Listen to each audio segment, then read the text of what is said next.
মানুষ বড়ই আছর প্রাণী। ডুবে গেলে জলকে দোষ দেয়, হোঁচট খেলে পাথরকে দোষ দেয়, কর্মের দোষ ভাগ্যকে দেয়, কিন্তু নিজের ভুলটা কোনোদিন দেখতে পায় না। মাত্র 200 টাকা দামের প্যান্ট পচে যাওয়ার আগে মানুষের শরীর পচে যায়, তারপরেও মানুষের অহংকার কমে না। তারপরও বলে, আমাকে চিনিস? রূপের অহংকার, টাকার অহংকার, কিসের এত অহংকার? অহংকার করা স্রষ্টাকে মানায়, সৃষ্টিকে নয়। এই দুনিয়ায় সবচেয়ে সস্তা হলো পরামর্শ। একজনের কাছে চাইলে 10 জন দিয়ে দিবে। আর সবচেয়ে দামি হলো সাহায্য। 10 জনের কাছে চাইলে হয়তো একজনের কাছে পাবে।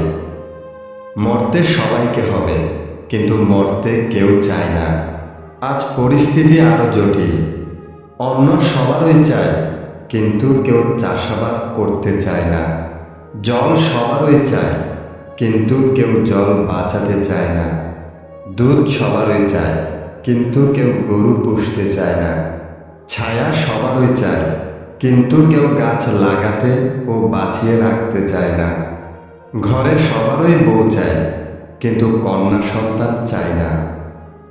500 লোককে নিয়ে বিয়ে করতে যান, অথচ বাচ্চা হওয়ার সময় এক ব্যাগ রক্ত জোগাড় করতে পারেন না। হিসাব করে দেখুন তো, আপনি কাদেরকে খাওয়ান? ক্ষমা তাকেই করো যে ভুল করেছে। ক্ষমা তাকে করো না যে বেইমানি করেছে। জন্ম নেওয়া ভাগ্যের ব্যাপার, মৃত্যু হওয়া সময়ের ব্যাপার, কিন্তু মৃত্যুর পরেও মানুষের মনে বেঁচে থাকা কর্মের ব্যাপার। শুধু অ্যালার্জি হলে মানুষের চুলকায় না।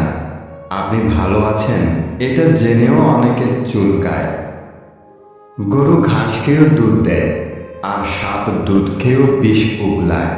তাই কে কি খাচ্ছে সেটা গুরুত্বপূর্ণ নয়, সমাজকে কে কি দিচ্ছে সেটাই গুরুত্বপূর্ণ। যার কাছে তোমার চোখের জলের কোনো গুরুত্ব নেই, তার জন্য কাঁদতে যেও না। যার কাছে তোমার বলা কথার কোনো গুরুত্ব নেই, তার জন্য অযথা নিজের শব্দ ব্যয় করো না। যার কাছে তোমার সময়ের কোনো গুরুত্ব নেই, তার জন্য কখনোই নিজের মূল্যবান সময় নষ্ট করো না। পরিবারের থেকে বড় কোনো সম্পত্তি নেই, বাবার থেকে বড় কোনো পরামর্শদাতা নেই, মায়ের থেকে বড় কোনো জগৎ নেই, ভাইয়ের থেকে ভালো কোনো ভাগিদার নেই, বোনের থেকে বড় কোনো শুভচিন্তক নেই, স্ত্রী থেকে বড় কোনো বন্ধু নেই। এজন্য পরিবার ছাড়া জীবন মূল্যহীন। বয়স বাড়ার সাথে সাথে আমাদের হাতে পেন্সিল ছাড়িয়ে কলম ধরিয়ে দেওয়া হয়, কারণ এটা বোঝানোর জন্য যে এরপর ভুল হলে আর মোছা যাবে না।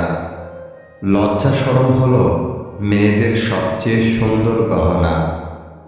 অবিবাহিত মেয়েটি যখন প্রেগনেন্ট, তখন মেয়েটি চিন্তা করে, মা এই কথা শুনলে তো আমাকে মেরেই ফেলবে। আর মেয়ের পেটের বেবিটা বলে, মা আমাকে সত্যিই মেরে ফেলবে। কেউ যদি হিংসা করে, করতে দাও। মনে রেখো, হিংসা তারাই করে যাদের যোগ্যতা কম। জাহাজের চারপাশে জল থাকে, কিন্তু জাহাজ ডুবে না। যখনই জল জাহাজের ভেতর প্রবেশ করে, তখনই ডোবে। ঠিক তেমনি মানুষের চারিপাশে যখন খারাপ মানুষগুলো থাকে, তখন যতই সমালোচনা করুক ক্ষতি হয় না। কিন্তু যখনই খারাপ মানুষগুলোকে আপনি আপনার জীবনের অংশ করে নেন, তখনই তারা আপনাকে ধীরে ধীরে ধ্বংস করে দেয়। তাই নিজেকে এসব মানুষদের থেকে দূরে রাখবেন, ভালো থাকবেন। যদি তুমি কাউকে ভালোবাসো, তবে তাকে মুক্তি দাও।